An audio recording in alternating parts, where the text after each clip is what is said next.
موضوع الدرس في إثبات التوحيد والرد على المشركين، آخر سورة الزخرف، تفسير ابن كثير. الحمد لله رب العالمين، والصلاة والسلام على أشرف الأنبياء سيد المرسلين سيدنا محمد وعلى آله وأصحابه أجمعين.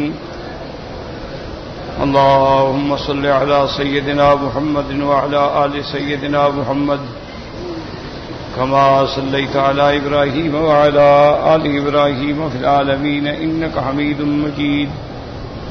أعوذ بالله من الشيطان الرجيم. بسم الله الرحمن الرحيم. قل إن كان للرحمن ولد فأنا أول العابدين. سبحان رب السماوات والأرض رب العرش عما يصفون. فذرهم يخوضوا ويلعبوا حتى يلاقوا يومهم الذي يوعدون. وهو الذي في السماء إله وفي الأرض إله وهو الحكيم العليم. وتبارك الذي له ملك السماوات والأرض وما بينهما وعنده علم الساعة وإليه ترجعون. ولا يملك الذين يدعون من دونه الشفاعة إلا من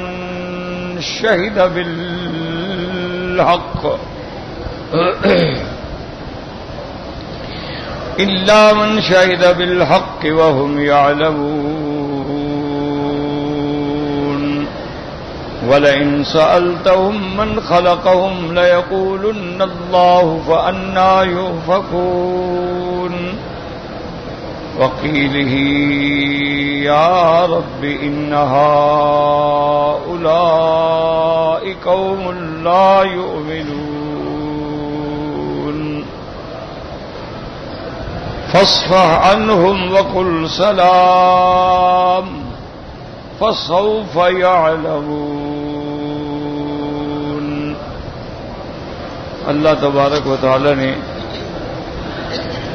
کلام مقدس کی ان آیات مبارکہ میں اس بات الوہیت، اس بات وحدانیت اور مشرکین کا رد بیان فرمایا ہے. جیسا کہ آپ پہلے پڑھ چکے ہیں اسی صورت مبارکہ میں کہ کافروں میں کئی فرقے تھے.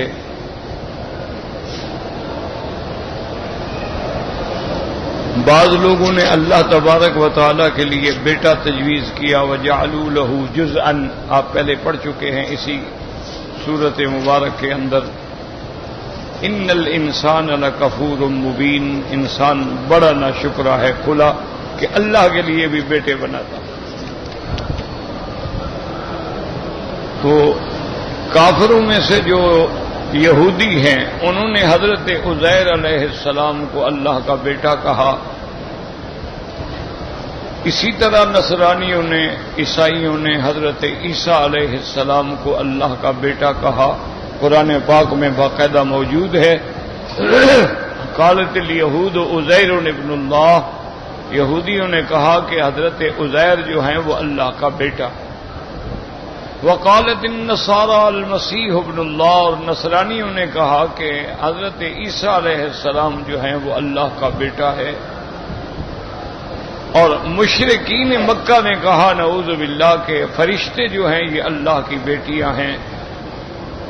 اس لیے آپ نے پہلے ان کے عقائد کے بارے میں پڑھا ہے کہ ام اتخذ مما یخلق بنات واصفاکم بالبنین، کہ جو خالق ہے، جو قادر ہے، وہ اپنے لیے لڑکیاں اور تمہارے لیے لڑکے. عجیب بات ہے.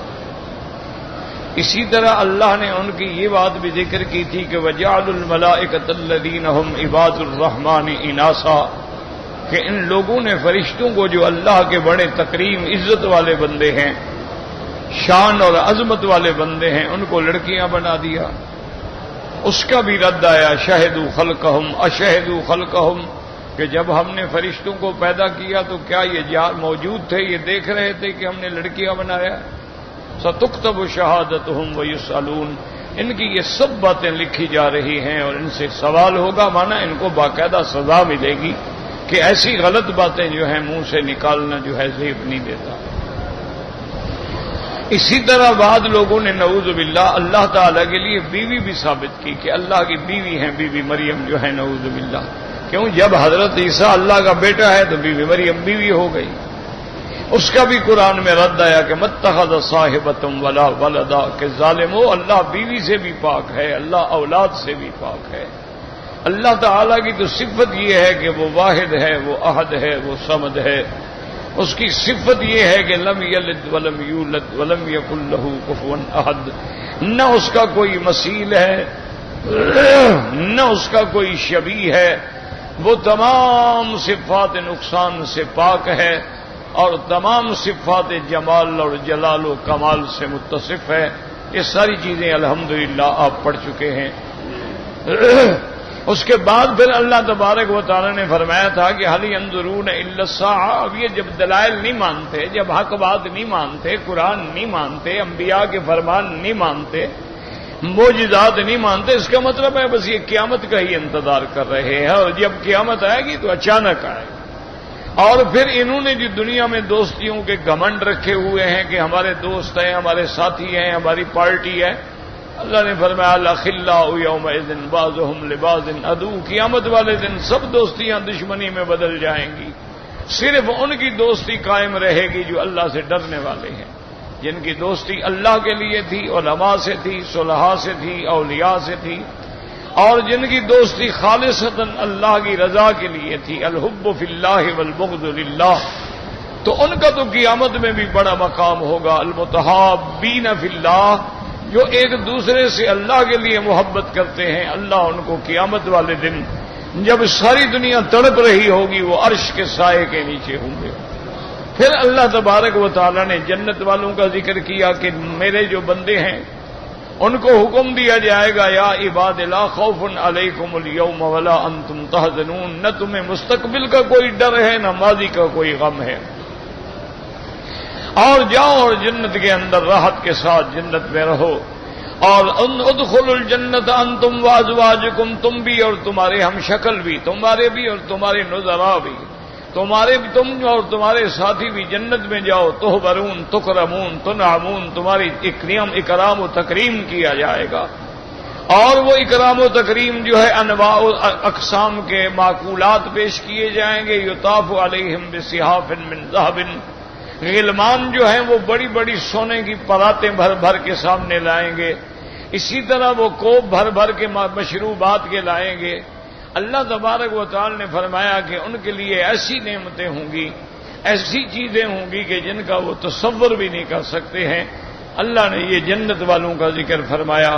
اس کے بعد پھر اللہ نے جہنم والوں کا ذکر فرمایا کہ ان المجرمین فی عذاب جہنم خالدون، البتہ جو مجرمین ہیں، جو مشرکین ہیں، جو کافرین ہیں، جو اللہ کے نافرمان ہیں، اللہ کے ساتھ انکار کرنے والے ہیں، ان کا ٹھکانہ عذاب جہنم ہے، اور اس میں وہ ہمیشہ رہیں گے۔ لا یفتر عنہم، ایک سیکنڈ کے لیے بھی ان سے تخفیف نہیں کی جائے گی، نہ ان کو مہلت دی جائے گی، اور وہ بے امید ہو کے پڑے ہوں گے۔ آخر وہ چیخیں گے، پکاریں گے، وَنَادَوْا يَا مَالِكُ لِيَقْضِ عَلَيْنَا رَبُّكَ، کہیں گے کہ اے مالک، یعنی اے داروغہ جہنم، آپ اپنے اللہ سے ہمارے لیے فریاد کریں، لِيَقْضِ عَلَيْنَا رَبُّكَ، تاکہ اللہ پاک جو ہے ہمارا فیصلہ ہی کر دیں، ہمیں موت دے دیں، ہم اس عذاب سے چھوٹ جائیں۔ تو بعض روایات میں آتا ہے کہ 1000 سال تک وہ چیختے رہیں گے، 1000 سال کے بعد اللہ کا فرشتہ اللہ کے حکم سے کہے گا قال انکم ماکثون، بدبختو بس تم نے یہی رہنا ہے، اب تمہارے لیے نہ کوئی جائے پناہ ہے، نہ تمہارے لیے تخفیف عذاب ہے، اور نہ تم نے واپس لوٹ کے جانا ہے۔ جیسے کہ دوسری آیات میں آتا ہے، اللہ تبارک و تعالیٰ فرمائیں گے ملائکہ کو ان کو بتلا دو، اصلوہا، اب جلتے رہو، بھنتے رہو، فاصبروا او لا تصبروا، صبر کرو یا نہ کرو، سواء علیکم، برابر ہے۔ اب تمہارے چیخنے سے، تمہاری ندامت سے، تمہارے اللہ کے آگے فریاد کرنے سے کوئی فائدہ نہیں ہوگا، کیونکہ دار العمل دنیا تھی اور آخرت جو ہے وہ دار الجزا ہے۔ اب تم آخرت میں آ گئے ہو، اب اللہ کا فیصلہ ہو چکا ہے کہ جو آدمی ایمان پہ موت آئے گی، جس کا کلمہ توحید پہ خاتمہ ہوگا، اس کے لیے اللہ نے جنت لکھ دی ہے، اور جن لوگوں کی موت شرک پہ آئے گی اللہ نے ان کے لیے جنت کو حرام کر دیا ہے، اور ان کا ٹھکانہ جو ہے ہمیشہ کے لیے جہنم ہے۔ وَمَن يُشْرِكْ بِاللَّهِ، اللہ پاک نے واضح کر کے بتلا دیا ہے کہ مشرک کے لیے قیامت میں کوئی نہ شفاعت ہوگی، نہ سفارش ہوگی، نہ چھٹکارا ہوگا، نہ ان کے لیے کوئی بخشش ہوگی۔ البتہ جو لوگ ایمان پہ فوت ہوئے ہیں، اللہ کی رحمت سے ان کے لیے شفاعت بھی ہوگی، سفارش بھی ہوگی، رحمت بھی ہوگی، ان کے لیے نجات بھی ہوگی، ان کے درجات میں ترقی بھی ہوگی، ان کی اور ان کی اولادوں کے درمیان میں لقاء بھی ہوگا۔ تو یہ مومنین کے لیے ہے، کافروں کو اس میں کوئی حق نہیں ہے۔ ان ساری باتوں کے بعد آج کے سبق میں ایک نئے انداز سے اللہ نے مشرکین کا رد کیا ہے۔ فرماتے ہیں قل ان کان للرحمن ولد، قل ان کان للرحمن ولد فانا اول العابدین سبحان رب السماوات والارض رب العرش عما یصفون۔ اللہ نے فرمایا میرے محبوب، میرے مدنی رحمت دو عالم، آپ ان سے کہیں ان کان للرحمن ولد، اگر بفرض مثال، مانا یہ نہیں نعوذ باللہ کہ اللہ کے لیے ولد ہونا ممکن ہے، نہیں، اللہ تو پاک ہے، اللہ تو احد ہے، وہ تو واحد ہے، وہ تو الصمد ہے۔ یہ اس کو کہتے ہیں کہ بھئی جب آدمی مناظرے میں ہوتا ہے نا تو خصم سے جب مناظرہ کرتا ہے تو اس انداز میں بات کرتا ہے کہ بھئی اگر تم اپنا دعویٰ سچا ثابت کر دو میں بھی مان لوں گا۔ اس کا معنی یہ نہیں ہوتا کہ تمہارا دعویٰ سچا ہے۔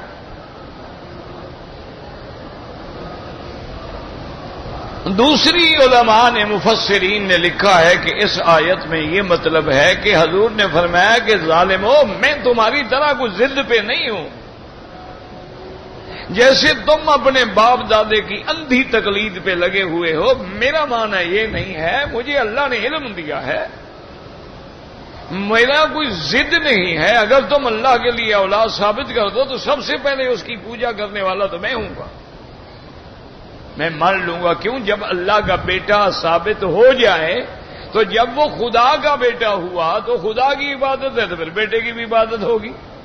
جیسے تم عیسیٰ علیہ السلام کو خدا کا بیٹا بنا کے ان کی عبادت کرتے ہو اور ان کو اپنا حاجت روا اور مشکل کشا مانتے ہو اور ان کے سامنے کھڑے ہو کے اپنے گناہوں کے کفارے کو پیش کرتے ہو، تو پھر میں بھی تو اللہ کا اگر نعوذ باللہ کوئی بیٹا ہو تو پھر میں سب سے پہلے مانوں گا۔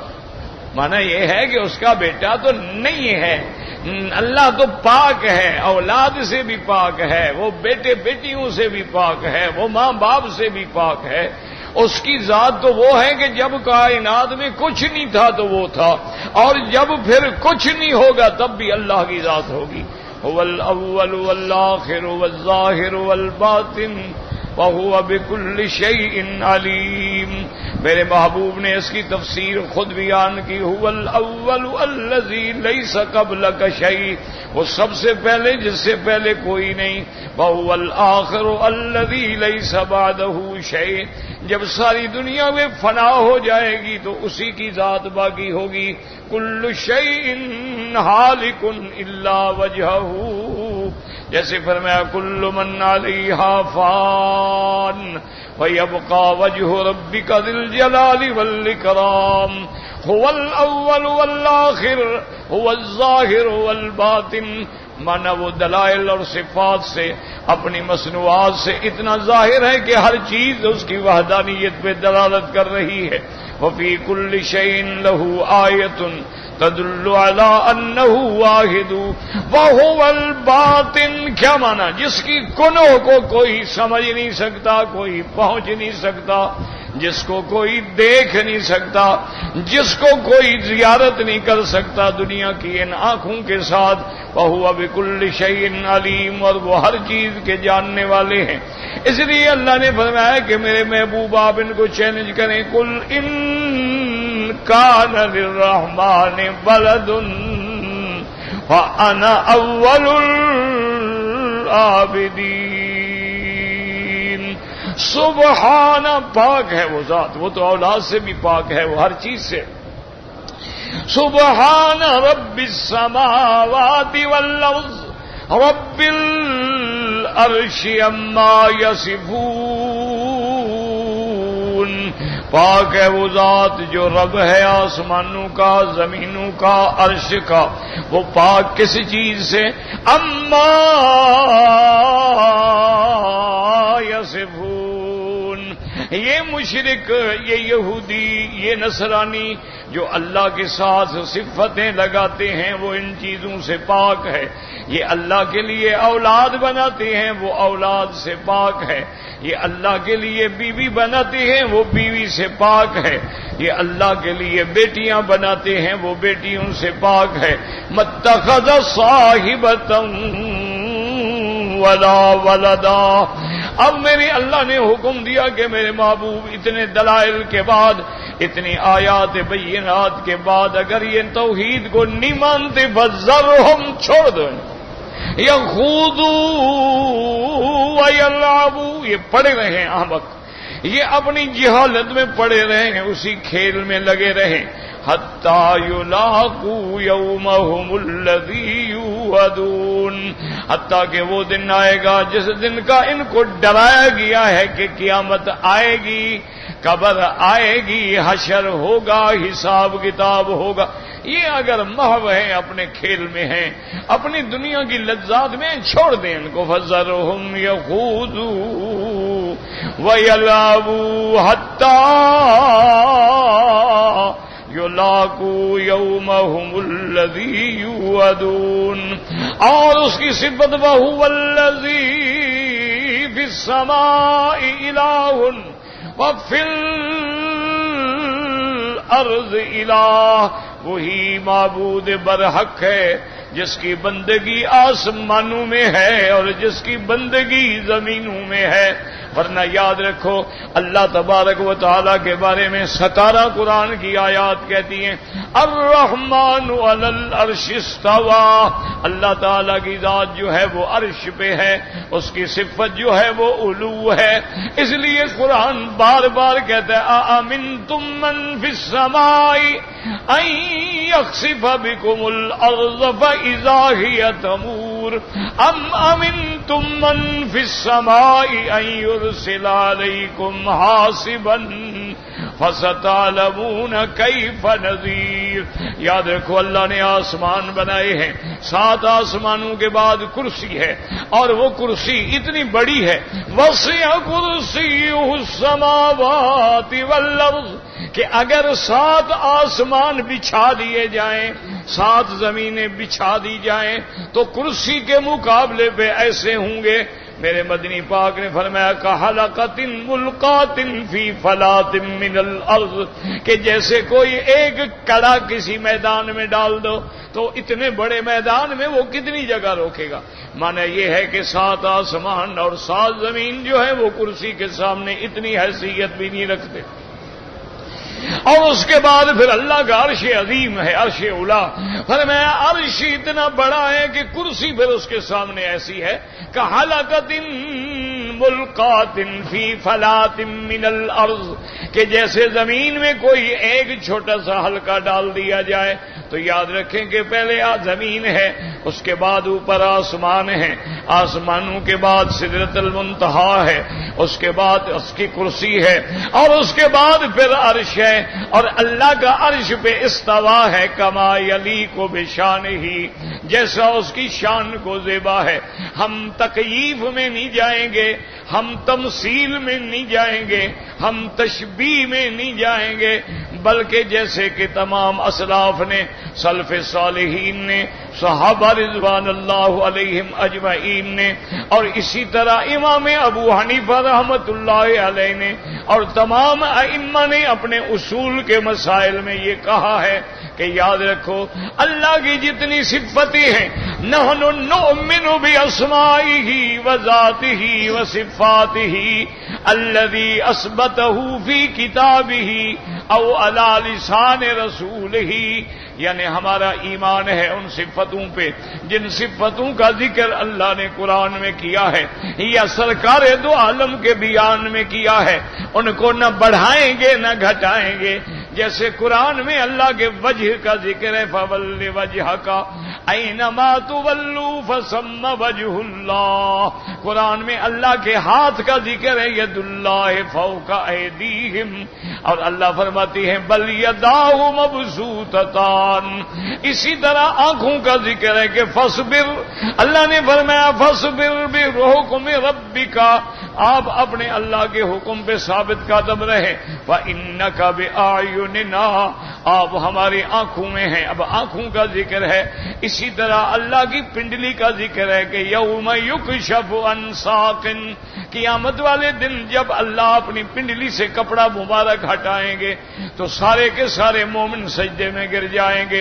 اسی طرح آپ کے قدم کا ذکر ہے کہ جب جہنم میں کافروں کو ڈالا جائے گا تو جہنم کہے گی حل من مزید، یا اللہ میرے اندر ابھی بھی گنجائش ہے اور ڈالو، اور ڈالیں گے تو حل من مزید، کہے گی میرا مولا اور ڈالو میرے اندر، اور ڈالے جائیں گے تو کہے گی حل من مزید، اور ڈالیں۔ پھر حدیث میں آتا ہے فَيَضَعُ قَدْمَهُ الجبار، پھر اللہ تبارک و تعالی اپنا قدم رکھیں گے، جب قدم رکھیں گے تو جہنم چیخ پڑے گی اور کہے گی قطن قطن، بس میرا اللہ میں برداشت نہیں کر سکتی۔ تو یاد رکھو جتنی صفتیں ہیں ہمارا ایمان ہے، لیکن ہم یہ نہیں کہیں گے کہ اللہ کا ہاتھ کیسے ہے، اللہ کا چہرہ مبارک کیسے ہے، اللہ تبارک و تعالی عرش پہ کیسے بیٹھے ہیں، یہ بات نہیں کریں گے، کیوں یہ کرو گے تو پھر کفر میں آ جاؤ گے۔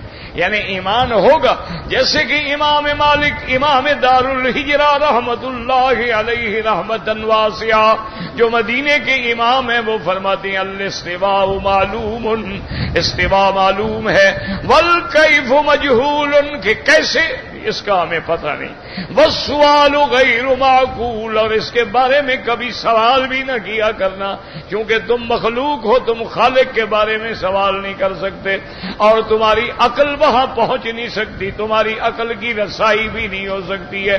تو اس لیے یاد فرمائیں۔ اب کیا مانا کہ زمین میں بھی آسمانوں میں، کیا بنا آسمانوں میں بھی اسی کی الوہیت ہے، آسمانوں میں بھی اسی کی بندگی ہے کہ جتنے فرشتے ہیں وہ رکوع میں ہیں یا سجود میں ہیں اور اللہ کی تسبیح میں ہے، سبوح قدوس ربنا ورب الملائکۃ والروح۔ حضور نے فرمایا ما من موضع ما من قدر، آپ نے فرمایا آسمانوں میں قدر شبر، ایک بالشت کے برابر بھی جگہ خالی نہیں ہے مگر الا و ملک، کوئی نہ کوئی فرشتہ یا کھڑا ہے یا رکوع میں ہے یا سجدے میں ہے اور اللہ کی تسبیح کر رہا ہے، سبوح قدوس ربنا ورب الملائکۃ والروح، اور زمینوں میں بھی اسی کی بندگی ہے، اس لیے فرمایا وَهُوَ الَّذِي فِي السَّمَاءِ إِلَٰهٌ وَفِي الْأَرْضِ إِلَٰهٌ وَهُوَ الْحَكِيمُ الْعَلِيمُ۔ اس کی ذات حکمت والی ہے اور علم والی ہے، اس نے جو کچھ بنایا ہے، اللہ نے جو چیزیں بنائی ہیں وہ حکمت کے مطابق ہیں، علم کے مطابق ہیں، ایک ایک ذرے میں اس کی علم اور حکمت ظاہر ہوتی ہے۔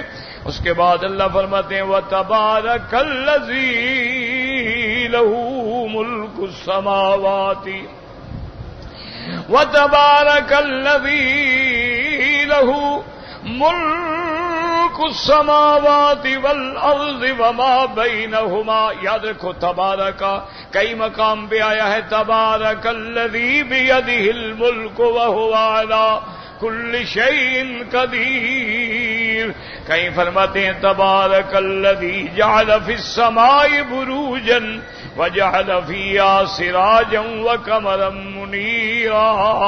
تو تبارک کے دو معنی ہوتے ہیں، یاد رکھو. ایک معنی ہوتا ہے برکتوں والا، رحمتوں شان والا، اور بعض علماء فرماتی ہیں تبارک کا مادہ بروک سے ہے، وہ جو ہمیشہ الباقی القائم الدائم، جو ہمیشہ جس کی ذات ہے، جس پہ کبھی فنا نہیں آئے گی، کیونکہ تبارک بروک سے ہے.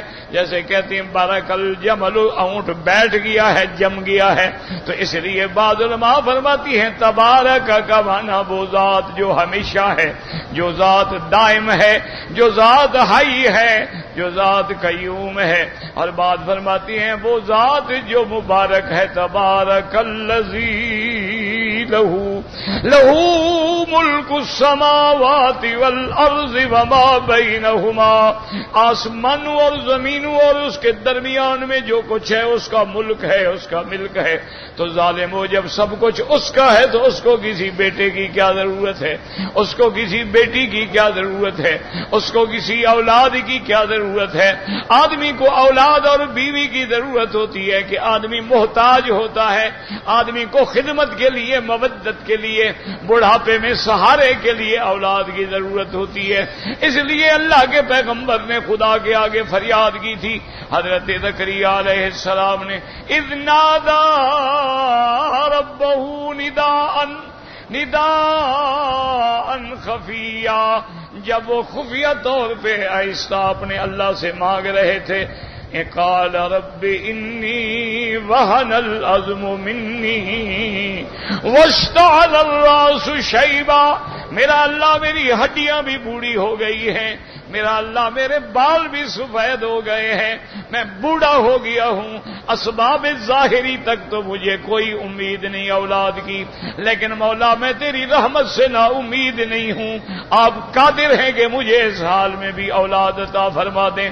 اس لیے پیغمبر کہتے ہیں رب ہب لی من لدنک ولیا یرثنی ویرث من آل یعقوب واجعلہ رب رضیا. اور کہیں کہتے ہیں رب لا تذرنی فردا، میرا اللہ مجھے اب اکیلا نہ رہنے دے. رب لا تذرنی فردا وانت خیر الوارثین. یا اللہ مجھے بھی اولاد عطا فرما دے. بعض علماء نے لکھا ہے جن کی اولاد نہ ہو یہ دعائیں زیادہ مانگا کریں تو اللہ تبارک و تعالیٰ اس پہ رحمت فرماتے ہیں. تو اس لیے اب بڑھاپے میں تو اولاد کی ضرورت ہے. اللہ کو کیا ضرورت ہے؟ اللہ تو سارے آسمان زمین کا مالک ہے، خالق ہے، ساری مخلوق ہے اس کی، سارے بندے ہیں اس کے. اس کو کیا ضرورت ہے کہ وہ اولاد رکھے اور بیوی بنائے؟ تبارک الذی لہ ملک السماوات والارض وما بینہما. اور آگے فرمایا وَعِندَهُ عِلْمُ السَّاعَةِ وَإِلَيْهِ تُرْجَعُونَ. اللہ نے فرمایا میرا مدنی آپ ان کو یہ بھی بتا دیں کہ اسی کو پتا ہے کہ قیامت کب ہوگی. تم سب نے اسی کی طرف لوٹ کے جانا ہے. قیامت کب ہوگی اس کا مجھے علم نہیں ہے. قیامت برحق ہے، آئے گی، لیکن کب اللہ کے سوا کوئی نہیں جانتا. اس لیے قرآن فرماتا ہے ان اللہ عنده علم الساعة وینزل الغیث. اللہ کے ہاں قیامت کا علم ہے، بارشوں کے برسانے کا علم ہے، کب برسیں، کہاں برسیں، کتنا برسیں. وَيَعْلَمُ مَا فِي الْأَرْحَامِ. اور ارحام میں جو کچھ ہے، لڑکا ہے، لڑکی ہے، شقی ہے، سعید ہے، گورا ہے، کالا ہے، خوش قسمت ہے، بد قسمت ہے، جنتی ہے، جہنمی ہے، کوئی نہیں جانتا اللہ کے سوا. کوئی الٹرا ساؤنڈ یہ نہیں بتا سکتا کہ یہ جنتی ہے یا جہنمی ہے، یہ شقی ہے یا سعید ہے، یہ والدین کا فرما بردار ہوگا یا نافرمان ہوگا.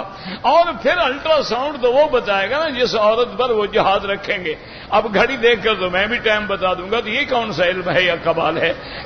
کمال تو یہ ہے نا کہ بغیر کسی آلات کے ساری کائنات میں انسان ہیں، جن ہیں، حیوان ہیں، پرند ہیں، حشرات ہیں، ان سب کے پیٹ میں جو ہے وہ اللہ جانتا ہے. يعلم ما في الارحام وما تدري نفس ماذا تكسب غدا، اور کسی کو پتہ نہیں کہ کل کیا ہوگا. آج ہم بیٹھے ہیں، اللہ عالم کل ہوگا کہ نہیں ہوگا. وما تدری نفس بأي ارض تموت، اور کسی کو پتہ نہیں کہ میری موت اللہ نے کہاں لکھی ہے، کس مقام پہ لکھی ہے.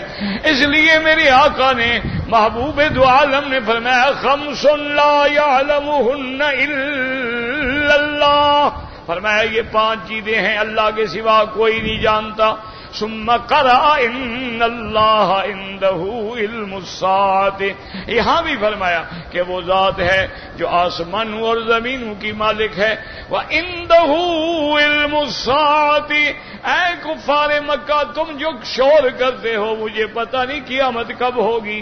وإلیہ ترجعون، لیکن یاد رکھو تم سب نے اسی کی طرف لوٹ کے جانا ہے. کیا مانا؟ پھر حساب ہوگا، پھر حساب کتاب ہوگا. یہ تو نہیں ہے کہ تم بھاگ جاؤ گے کہ بھئی چلو ہم ایک سلطنت سے نکل جائیں گے پھر ہمیں کون پکڑے گا. کوئی نہیں بھاگ سکتا، سب نے اسی کے پاس جانا ہے.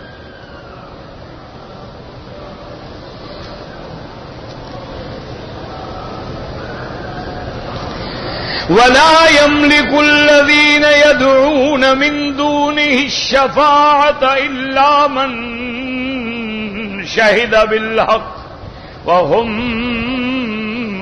يَعْلَمُونَ. اب آگے اللہ نے مسئلہ بیان فرمایا کہ مشرکین جو تھے نا، کفار مکہ جو تھے یا اور بھی جتنے ہیں، ان کا اپنے دماغ میں یہ عقیدہ تھا کہ ان بتوں کے آگے جو ہم جھکتے ہیں، حبل ہے، لات ہے، منات ہے، عزا ہے، اساف ہے، نائلہ ہے. اسی طرح نوح علیہ السلام کے زمانے میں ودن، سواعن، یغوثا، یعوقا، نصرہ ہے. اب آج بھی دنیا میں جیسے گوتم بدھ کے مجسمے ہیں، دیوی ہیں، دیوتائیں ہیں، ان کا عقیدہ یہ تھا کہ یہ قیامت میں ہماری اللہ کو سفارش کریں گے. یاد رکھو وہ کہتے تھے یہ چھوٹے چھوٹے جو ہمارے آلیہ ہیں نا، یہ ہمارے سفارشی ہیں. ہؤلاء شفعاؤنا عند اللہ، یہ ہماری سفارش کریں گے. اور چونکہ یہ اللہ کے پیارے ہیں، ان کی شفاعت کو اللہ موڑ ہی نہیں سکتا، اللہ ٹال ہی نہیں سکتا، ہم بچ جائیں گے، بس یہ ہمارے سفارشی ہیں. تو اس کے بارے میں رد آ رہا ہے. یاد رکھو اللہ نے فرمایا ظالمو، جن کو تم نے شفاعتی بنا رکھا ہے نا، وہ تو ذات ایسی ہے وہاں کسی کو زبان ہلانے کی بھی اجازت نہیں. شفاعت تو بڑی بات ہے، وہاں تو کوئی بول ہی نہیں سکتا.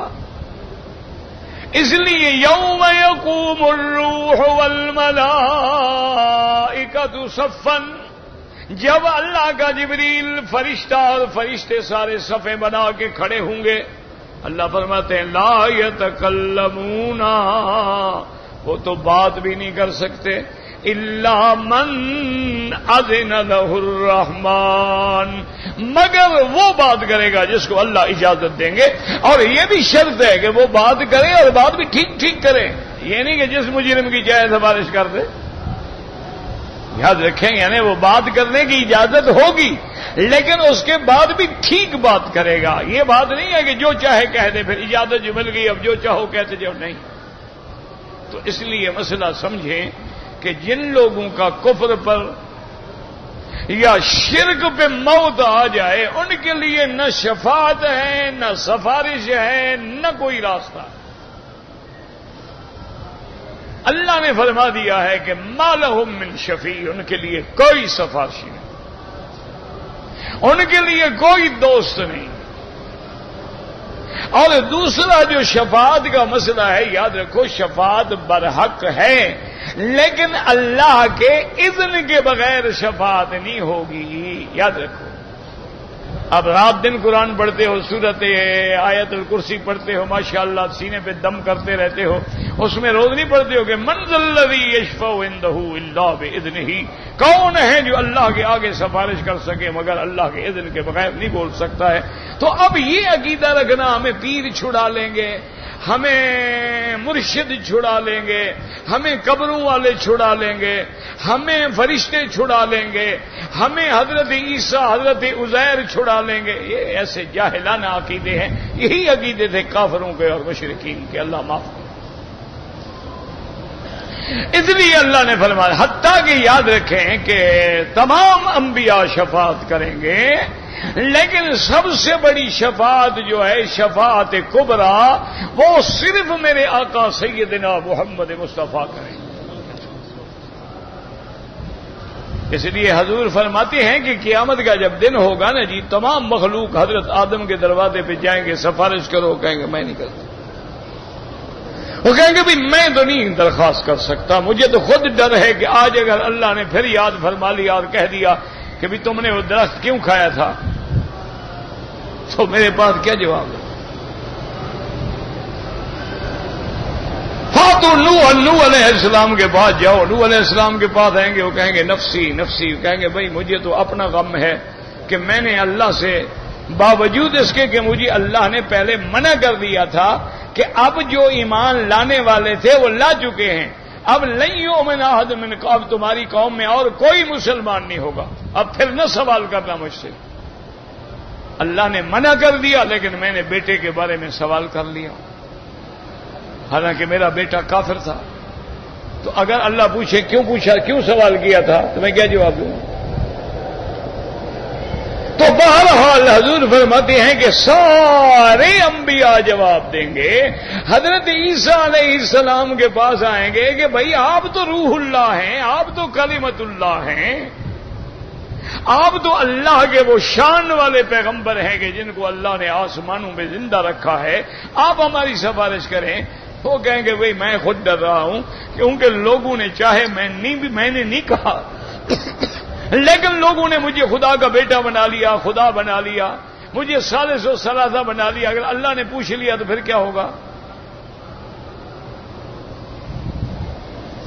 تو اب حضور فرماتے ہیں کہ سارے اولین و آخرین، یاد رکھیں یہ شفاعت کبریٰ ہے، یاد رکھیں اس کا نام ہے شفاعت کبریٰ۔ کیا معنی ہے؟ اس میں جنت جہنم نہیں ملے گی، مسئلہ سمجھ لو، اس شفاعت میں کوئی جنت جہنم کا فیصلہ نہیں ہوگا، یہ شفاعت صرف یہ ہوگی کہ مہربانی فرما کے مقدمے کی سماعت شروع فرمائیں، جو بھی فیصلہ فرمانا ہے آپ فرمائیں، مہربانی کریں لیکن سماعت تو شروع ہو نا، لوگ تو میدان حشر میں کھڑے کھڑے مر جائیں گے، آپ مہربانی فرمائیں، یہ وہ سفارش ہے۔ اس لیے حضور نے فرمایا اولین و آخرین، سارے کے سارے حضرت آدم کی اولاد سے لے کر قیامت تک جتنی مخلوق ہے سب میرے پاس آئیں گے اور کہیں گے یا محمد انت خاتم الانبیاء، امام الانبیاء، افضل الانبیاء، فاشفع لنا، مہربانی کریں آپ ہماری سفارش کریں۔ حضور فرمائیں گے انا لہا انا لہا انا لہا، آپ فرمائیں گے ٹھیک جگہ پہ آئے ہو، میں نہیں شفاعت کروں گا۔ اس کی وجہ کیا ہے؟ یاد رکھیں حضور نے فرمایا کہ اللہ نے ہر پیغمبر کو 3 دعائیں دی ہیں اور فرمایا کہ 3 چیزیں جو مانگو میں دے دوں گا۔ فرمایا ہر پیغمبر نے وہ 3 دعائیں دنیا میں مانگ لی ہیں، لیکن میں نے ایک دعا چھپا کے رکھی ہے، وہ قیامت والے دن عرض کروں گا۔ تو اس لیے حضور فرمائیں گے انا لہا انا لہا، اس شفاعت کے لیے اللہ نے مجھے چن لیا ہے۔ فرماتی ہے کہ اس کے بعد میں آؤں گا، ثم اخر ساجدا تحت العرش، اللہ کے عرش کے نیچے آ کے میں سجدے میں گر جاؤں گا۔ علمنی محامد لم یعرفنی الآن، اللہ مجھے اپنے حمد کے طریقے سکھلائیں گے جو میں نہیں جانتا، اللہ مجھے بتلائیں گے کہ میرے مدنی یوں حمد کرو، یوں حمد کرو، یوں حمد کرو، یہ کہو یہ کہو یہ کہو۔ جب سارے محامد کے ساتھ میں حمد کروں گا اور پھر درخواست کروں گا کہ مولا آج سارے بندے میرے دروازے پہ کھڑے ہیں اور تیرا وعدہ ہے کہ میرا مدنی میں تمہیں رسوا نہیں کروں گا، تیری بات مانوں گا، اللہ حکم دیں گے ارفع راسک فاشفع تشفع، اللہ حکم دیں گے محمد مدنی سر اٹھا لو، مانگو کیا مانگتے ہو۔ تو یہ شفاعت کبریٰ ہوگی جس کا فائدہ سب کو ہو جائے گا، مقدمے کی سماعت شروع ہو جائے گی، اور شفاعت پھر حضور کریں گے لوگوں کو چھڑانے کے لیے۔ یاد رکھو، ایک شفاعت کریں گے کہ آپ کی شفاعت سے بغیر حساب کے لوگ جنت میں جائیں گے، ایک شفاعت کریں گے کہ اہل الکبائر جو گناہ والے ہیں ان کو جہنم جانے سے بچا دیا جائے گا، ایک شفاعت یہ ہوگی کہ جو جہنم میں پڑے ہوں گے حضور کی شفاعت سے ان کو نکال دیا جائے گا۔ حضور کئی شفاعتیں فرمائیں گے، کوئی ایک شفاعت نہیں ہوگی حضور کی۔ یہ تو لوگوں نے بد بنایا ہوا ہے نا ایک شفاعت، یہ ان کو تو پتہ ہے۔ حضور کی حدیث ہے فرمایا انا اشفع فاشفع فاشفع، فرمایا میں شفاعت کروں گا، پھر شفاعت کروں گا، پھر شفاعت کروں گا، اور اس کے بعد حتی یقال لی هل رضیت یا محمد۔ اللہ اکبر۔ آپ بھی کعبے میں کھڑے ہیں، دعا کر لو اللہ ہمیں حضور کی شفاعت نصیب فرما دے، دل سے دعا کر لو۔ تم مہمان ہو، اللہ کے دروازے پہ آئے ہو، اور اللہ اپنے مہمانوں کو بڑا کریم ہے، وہ خالی نہیں کرتا، وہ دھکا نہیں دیتا کہ دروازے پہ بلا کے کہے جاؤ دفع ہو جاؤ، وہ کریم ہے، ارحم الراحمین ہے، وہ اجود الاجودین ہے، وہ اکرم الاکرمین ہے، وہ ارحم الراحمین ہے۔ تو خاص دعا کیا کرو کہ اللہم ارزقنا شفاعت نبیک، یا اللہ ہمیں حضور کی شفاعت نصیب فرما، سرکار دو عالم کی محبت نصیب فرما، حضور کی اطاعت نصیب فرما، اور سرکار دو عالم کے ہاتھوں سے حوض کوثر پہ جام کوثر نصیب فرما۔ وہ ایسا جام ہوگا فرماتی ہیں کہ لا نظمع بعدہ ابدا، جس کے بعد پھر کبھی پیاس نہیں ہوگی۔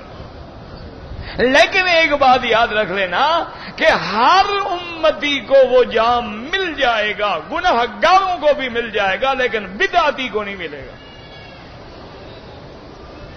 ایک بات ہمیشہ دماغوں میں یاد رکھ لو، یہ جو بدعات کرتے ہیں نا، رات دن نئی نئی بدعتیں ہیں، کبھی کونڈے شریف ہیں اور کبھی رجبی شریف ہے اور کبھی میلاد شریف ہے اور کبھی جناب عرس شریف ہے اور کبھی تیجا شریف ہے، کبھی دسواں شریف ہے، کبھی چہلم شریف ہے، یہ بدعات ہیں، احداث بالدین ہے۔ حضور فرماتے ہیں میری امت ہے، آ رہے ہوں گے فرشتے دھکے دے کے ہٹائیں گے، میں کہوں گا ہؤلاء صحابی آنے دو، یہ تو میری امت کے لوگ ہیں۔ فرمایا کہ انک لا تدری ما احدثوا بعدک، محمد مدنی آپ کو پتہ نہیں ہے آپ کے جانے کے بعد انہوں نے کیا کیا بدعتوں کے مار باندھے ہیں، تیرے دین میں کیا کیا نئی چیزیں بنائی ہیں۔ حضور فرماتے ہیں میں غصے میں کہوں گا سحقا لہم، ہلاکت تو ان کے لیے، دفع کرو اہل بدعت کو، لے جاؤ، ان کی میں نہیں دوں گا ان کو پیار۔ تو یاد رکھے کہ بدعتی جام سے بھی محروم اور شفاعت سے بھی محروم۔ شفاعت اہل الکبائر کے لیے ہے، کسی حدیث میں نہیں کہ شفاعت اہل بدعت کے لیے ہے۔ اس لیے دعا کرو اللہ ہر مسلمان کو بدعات سے بچائے، اور جو بیچارے الجھے ہوئے ہیں نا، اصل میں وہ بھی غریب کیا کرے، وہ دین سمجھے ہوئے ہیں، وہ اس کو سمجھتے ہیں دین ہے، اس طریقے سے ہم حضور کو راضی کر رہے ہیں، یہ پتہ نہیں کہ ہم ناراض کر رہے ہیں۔ وہ غریب کیا کریں، جب سے پیدا ہوئے ایسے مولوی ٹکرے، ایسی کتابیں ٹکری، ایسے قوال ٹکرے، ایسے نعت خاں ٹکرے کہ انہوں نے دماغوں کے اندر ایک بات بٹھا دی۔ اب وہ غریب کیا کریں، وہ سمجھتے ہیں یہ دین کا کام ہے۔ لیکن ایک بات یاد رکھا کرو کہ ہمارا ایمان ہے حضور کی زندگی میں دین مکمل ہو گیا یا کچھ رہ گیا کہ بعد میں مولوی پورا کریں گے؟ ہاں جی، ہو گیا مکمل۔ تو اگر یہ چیزیں دین میں ہیں تو قرآن میں ہوں، حدیث میں ہوں، کیوں؟ دین تو مکمل ہو گیا۔ اور اگر یہ قرآن میں بھی نہیں، حدیث میں بھی نہیں، ابو بکر، عمر، عثمان، علی، حسنین، اہل بیت کسی نے بھی نہیں کیا، تو پھر کہاں سے دین بن گیا؟ کیوں؟ دیکھیں نا، ثابت کرنے کے لیے ہمارے پاس 4 دلائل ہوتے ہیں، کتاب اللہ، سنت رسول اللہ، اجماع امت اور قیاس، یہ 4 دلائل ہیں، اور یہ چاروں دلائل قرآن سے ثابت ہوتے ہیں۔ مثلا آپ نماز پڑھتے ہیں، رکوع کرتے ہیں، رکوع قرآن میں ثابت ہے کہ نہیں؟ وَارْكَعُوا مَعَ الرَّاكِعِينَ، تو اب رکوع تو قرآن سے ثابت ہو گیا۔ اچھا، اب رکوع میں ہم کیا پڑھتے ہیں؟ سبحان ربی العظیم، سبحان ربی العظیم. یہ کہاں سے؟ یہ حدیث سے ثابت ہو گیا. حضور نے کیا فرمایا کہ رکوع میں کیا پڑھا کرو اور سجدے میں کیا پڑھو. تو اب سجدہ قرآن میں ثابت ہے، سجدے میں کیا پڑھیں گے؟ حدیث سے ثابت ہے. اچھا اب یہ سارا کچھ ہم نے آہستہ آہستہ پڑھنا ہے یا زور زور سے پڑھنا ہے؟ یہ اجماع سے ثابت ہے کہ صحابہ کیسے پڑھتے تھے؟ زور سے پڑھتے تھے یا سبحان ربی العظیم آہستہ پڑھتے تھے؟ سبحان ربی الاعلی آہستہ پڑھتے تھے؟ سمع اللہ لمن حمدہ ربنا لک الحمد آہستہ پڑھتے تھے؟ یہ مسئلہ اجماع سے ثابت ہو گیا. اچھا اب آ گیا ایک مسئلہ قیاس کا کہ قیاس کیسی ہے کہ مثلا رکوع میں ہم نے پڑھنا تھا، کیا پڑھنا تھا؟ سبحان ربی العظیم. اور سجدے میں کیا پڑھنا تھا؟ لیکن ہم نے کیا کیا کہ سجدے میں پڑھا سبحان ربی العظیم سبحان ربی العظیم، اور رکوع میں پڑھا سبحان ربی الاعلی سبحان ربی الاعلی. اب ہم کیا کریں؟ اب نہ ہمارے پاس قرآن ہے، نہ حدیث ہے، نہ دلیل ہے. اب اس کا علاج کیا ہوگا؟ تو اس کا علاج علماء نے، فقہا نے سمجھا دیا کہ بھئی چونکہ یہ تسبیح کہنا سنت تھی، اگر نہ بھی کہتا تو نماز ہو جاتی، سجدہ سہوی نہ ہوتا. لہذا اگر اس نے الٹ کہہ دیا ہے تب بھی کوئی حرج نہیں ہے. مقصود تو تسبیح تھا نا. سبحان ربی العظیم میں بھی تسبیح ہے اور سبحان ربی الاعلی میں بھی تسبیح ہے. تو یاد رکھو کہ یہ ساری چیزیں جو ہے قرآن سے ثابت ہوتی ہیں. کتاب اللہ ہے، سنت رسول اللہ ہے، اجماع ہے اور قیاس ہے. تو ان کا مسئلہ جو ہے نا بدعت والوں کا، نہ قرآن میں ہے یاد رکھنا، نہ حدیث میں ہے، نہ اجماع میں ہے، نہ قیاس میں. بس دعا کرو اللہ ان کو بھی ہدایت عطا فرما دے. یا اللہ تیرے بندے ہیں، بس بھٹکے ہوئے ہیں، تیرے آگے مشکل تو کوئی نہیں ہے. ہدایت وہ بھی مدینہ جانا چاہتے ہیں لیکن سڑک جدے کی پکڑ لی ہے بیچاروں. اب چاہے گاڑی جتنا دوڑائے، رول رائز پہ بیٹھ جائے، مدینہ تو نہیں آئے گا. مدینہ تو تب آئے گا جب مدینہ کی پٹڑی پہ آؤ گے. جب سنت کی پٹڑی پہ چلو گے تو مدینہ پہنچو گے. تم چلو بدعت کی پٹڑی پہ تو وہ تو دور لے جائے گا، مدینہ تو نہیں لے جائے گا. تو اس لیے اللہ ان کو بھی ہدایت کرے، اللہ ہر کلمے پڑھنے والے کو ہدایت کرے. اس لیے اللہ پاک نے فرما دیا کہ وہ صرف وہی کریں گے جن کو وَلَئِن سَأَلْتَهُم مَّنْ خَلَقَهُمْ لَيَقُولُنَّ اللَّهُ. اللہ نے فرمایا میرے محبوب ان سے پوچھو تمہیں کس نے پیدا کیا؟ کہتے ہیں اللہ نے. جب اللہ نے پیدا کیا بدبختو عبادت اسی کی کرو. پیدا وہ کرے، عبادت لوگوں کی کرو. عجیب بات ہے. فَأَنَّىٰ يُؤْفَكُونَ. اس کو چھوڑ کے کدھر بھاگ رہے ہو؟ وَقِيلِهِ. بس اور یاد کرو جب میرے مدنی نے کہا تھا کیا؟ یا رب ان هؤلاء قوم لا یؤمنون. میرا اللہ یہ ایسی قوم ہے کہ یہ ایمان نہیں لاتے. ان کو میں نے دعوت کی انتہا کر. اللہ فرمائیں کہ نہیں لاتے. فَاصْفَحْ عَنْهُمْ وَقُلْ سلام. آپ بھی رخ پھیر لیں اور کہہ دو بھئی آج کے بعد تمہاری ہماری بس. فَسَوْفَ يَعْلَمُونَ. یہ آنے والے وقت میں جب قیامت آئے گی تو جان لیں گے کہ میرے مدنی سے منہ پھیرنے کی کیا سزا ہے. اللہم ارزقنا حبک وحب نبیک واصحاب نبیک واہل بیت نبیک وحب من یحبک وحب عمل من یقربنا الی حبک.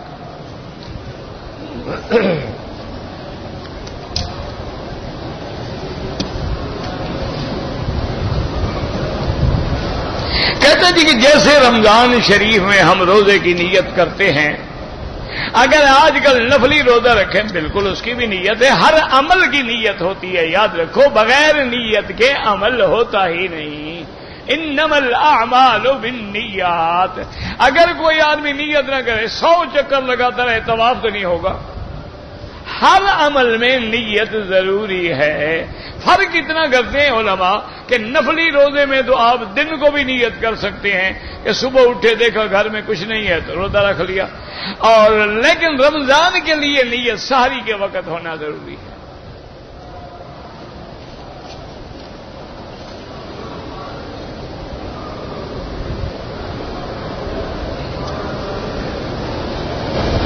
کہتا ہے میں نے اور میرے دوست نے عمرہ کیا ہے، ہم نے بال تھوڑے تھوڑے کٹوائے. یاد رکھو میرا بھائی، اگر تم نے ٹک لگوائے، 2 بال ادھر سے، 2 ادھر سے، 2 ادھر سے، تو سارے بال بھی کٹواؤ اور ایک ایک بکری دم بھی ادا کرو۔ بیٹے کا عقیقہ جو ہے یاد رکھو 7ویں دن ہوتا ہے۔ سنت یہ ہے کہ اللہ اگر بیٹا دے 7ویں دن اس کے لیے 2 بکرے یا 2 دمبے یا جو اللہ توفیق دے، لیکن 2 ہونے چاہیے، اور اگر لڑکی ہے تو پھر 1 ہونا چاہیے۔ اچھا اگر 7ویں دن نہ کر سکو تو 14ویں دن بھی کر سکتے ہو۔ اس کے بعد کوئی عقیقہ نہیں ہوتا۔ اب لوگوں کو یاد آیا بڑھاپے میں کہ ہمارے ماں باپ نے عقیقہ نہیں کیا تھا، وہ نہیں کیا تھا تو نہیں کیا تھا، بس ٹھیک ہے، سنت ہے، ثواب ہے۔ ہونے کے بعد پیسے نہ ہوں تو چوری کر کے لے آتے بکرے تیرے لیے۔ نہیں کیا تھا کوئی بات نہیں۔ وہ ایک بڑا زمیندار تھا، پتہ نہیں مر گیا میرے خیال میں، میرا خیال ہے مر گیا ہے، اللہ معاف کرے، وہ بڑا یہ بہرحال وہ اس کی مرضی ہے، جس کو چاہے بخش دے۔ تو وہ ہوتے ہیں نا بڑے بڑے زمیندار، لوگوں کے مال چوری کے اور ادھر کے اور ادھر کے اور ادھر کے۔ تو اس کی والدہ جو ہے وہ حج پہ تیار ہو گئی، اور والدہ کے حج پر جانے کے لیے اس نے جو خیرات کی نا، لوگوں کو بلایا، تو سب لوگوں کے چوری کے مال تھے، کسی کی گائے اور کسی کی بھینس اور کسی کے دمبے اور کسی کے بکرے۔ اس میں ایک غریب آدمی تھا بیچارہ، اس کی وہی ایک ہی گائے تھی، وہ بھی لے گئے۔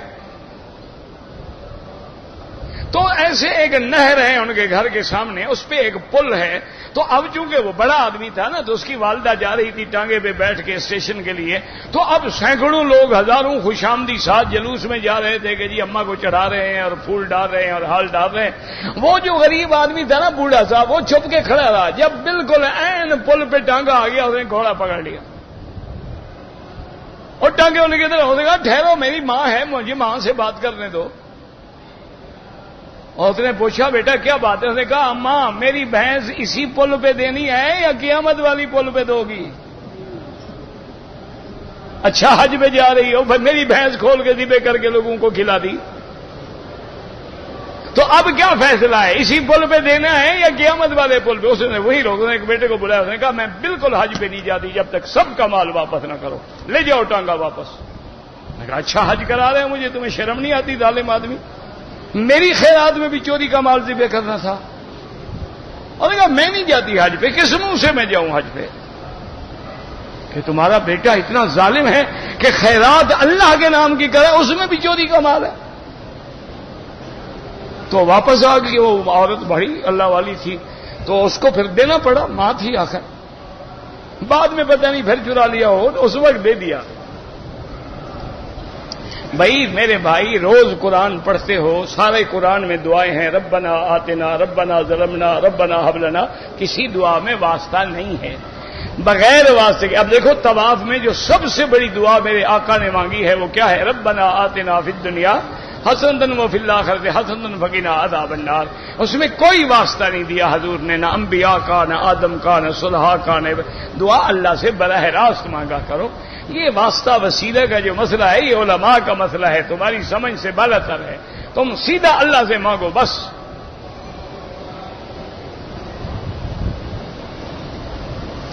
آپ میرے لیے دعا کرتے ہیں، بڑی مہربانی، اللہ آپ کو جزائے خیر دے۔ بیعت کرنا جو ہے بالکل جائز ہے، بیعت علی الجہاد بھی ہے، بیعت علی الاسلام بھی ہے، بیعت علی السمع والطاعہ بھی ہے۔ تو لہذا اگر کوئی بیعت کرے بالکل اچھا، اور اس دور میں تو ہونی چاہیے تاکہ کوئی تو ہو نا جو ہمارے اعمال پہ نظر رکھے کہ ہم سیدھا جا رہے ہیں یا پٹڑی اتر رہے ہیں۔ لیکن بیعت اس بندے کی کرو جو مرشد صحیح معنی میں میرے مدنی محمد مصطفیٰ کا غلام ہو، حضور کی سنت کا عاشق ہو، جس کے چہرے پہ نظر پڑے تو حضور کی سنت یاد آ جائے۔ یہ جو ڈاکو شاکو ہیں نا، یہ مجرے والے، ان سے بچا کرو، یہ تو مداری ہیں، یہ پیر تھوڑے ہیں۔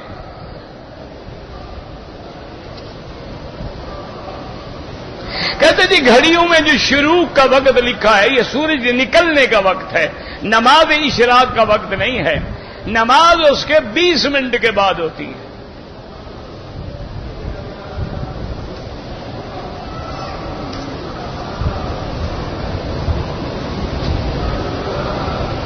سورۃ فاتحہ صراط المستقیم صراط الذین زبر زیر، یہ کسی قاری سے جا کے سمجھو. دو گواہوں نے دستخط کیے، شادی کو 15 سال ہو گئے، دو گواہوں نے تو دستخط کیے، لیکن ایجاب قبول حق المہر اور بھی کچھ ہوا یا صرف دو گواہوں نے دستخط کیے؟ گواہ تو دو کافی ہیں، لیکن شرط یہ ہے الحمدللہ ایجاب قبول بھی ہوا نہیں ہوا، اس کے ولی بھی راضی تھے نہیں تھے، حق المہر کیا مقرر ہوا، تو ساری تفصیل بتاؤ نا.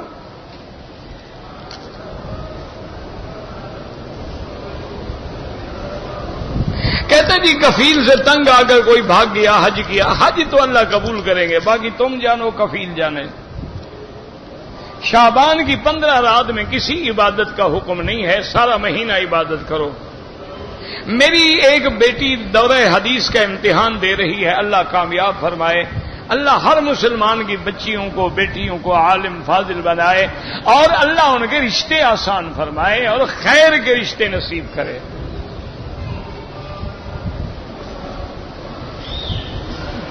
کہتے جی کہ حج عمرے کی فضیلت بھی ہے اور تبلیغ میں، ہاں تبلیغ کی اپنی فضیلت ہے، تبلیغ نہ ہو تو حج عمرہ سکھائے گا کون؟ نہیں، حج عمرے کا آپ کو پتہ کیسے چلے گا؟ تبلیغ ہوگی دین کی تو آج سیکھیں گے نا. جب تبلیغ ہی نہ ہو، اور پھر یہ تو نفلی عبادت ہے، وہ تو حکم ہے کہ بلغ، اللہ نے نبی سے فرمایا کہ تیرا دین پہنچاؤ، اور حضور نے فرمایا امت کو فرمایا کہ بلغ الشاہد الغائب، جو موجود ہے وہ جو غیر حاضر ہیں ان کو پہنچاؤ. بلغوا انی ولو آیۃ، ایک مسئلہ بھی جانتے ہو تو آگے پہنچاؤ، وہ تو حکم ہے.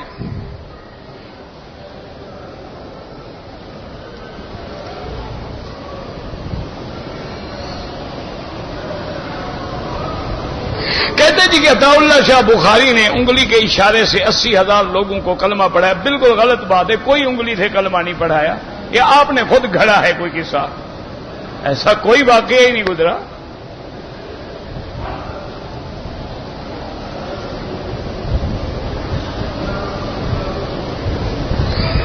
میرے مدینہ منورہ میں بیوی کو کوئی انگوٹھی ملی ہے، بہرحال اگر مالک مل سکے تو اس کو دے دینا، نہ ملے غریب ہو تو خود پہن لو، اور غریب نہیں ہو تو کسی غریب کو دے دینا، جس غریب بچی کی شادی ہو رہی ہے اس کو دے دینا.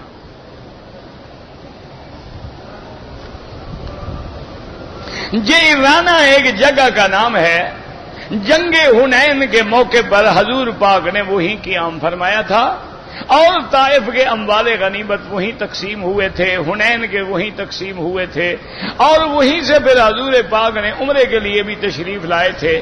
اور وہیں وہ کنواں تھا جو بالکل جب پانی نکالا گیا تو کڑوا تھا، تو صحابہ نے کہا کہ حضور پانی بہت کڑوا ہے، پینے کے قابل نہیں ہے، آپ کنارے پہ تشریف لائے.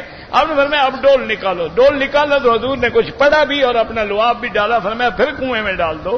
پھر کنویں میں ڈالا گیا. اس کے بعد صحابہ فرماتے ہیں ایسا میٹھا اور ٹھنڈا پانی پھر ہم نے کبھی پیا بھی نہیں تھا.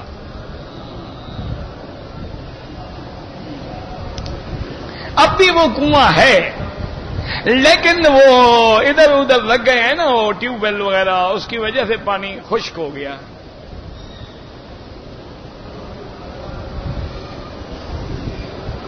کہتے جی کہ میں نے اپنا عبد الرحمان مکی میرا نام نہیں ہے. مشکل یہ ہے کہ آج کل ہر آدمی نے میرے نام کو اپنے ساتھ لگا لیا ہے، وہ جو کچھ کریں گلے میرے پڑتا ہے. میرا نام جناب نہ عبد الرحمان مکی ہے، میرا نام محمد مکی حجازی ہے. آپ ڈھونڈیں وہ کوئی اور شریف آدمی ہوگا.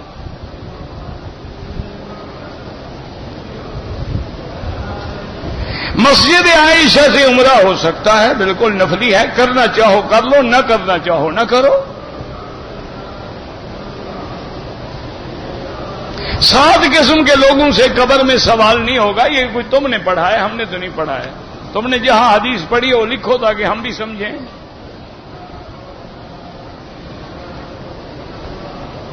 دوران طواف کعبے میں نظر نیچے رکھو. عصر کے بعد طواف کرو تو افضل یہ ہے کہ مغرب کے بعد 2 رکعت پڑھو. اگر کوئی مجبوری ہے، جانا ہے، قافلہ جا رہا ہے، ساتھی جا رہے ہیں، پڑھ لو، گنجائش ہے. افضل یہ ہے کہ مغرب کے بعد پڑھا کرو.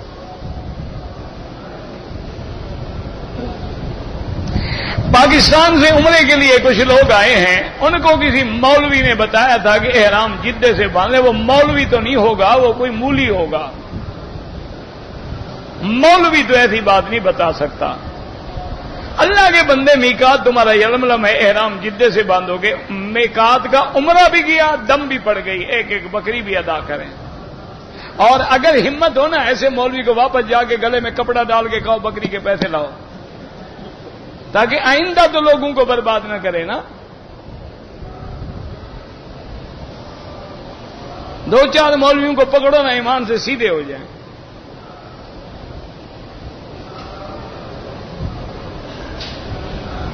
ایک آدمی ہے وہ ہر سال قربانی کرتا ہے، 1 سال 2 سال 3 سال. اب گنجائش نہیں ہے تو نہیں ہے، بس قربانی ہے اسی پہ جس کے پاس نصاب ہے تو توفیق ہے، نہیں ہے تو نہیں ہے. اب تم ایسا کرو جو قربانی لوگ کریں اس سے گوشت کھاؤ، مزے کرو.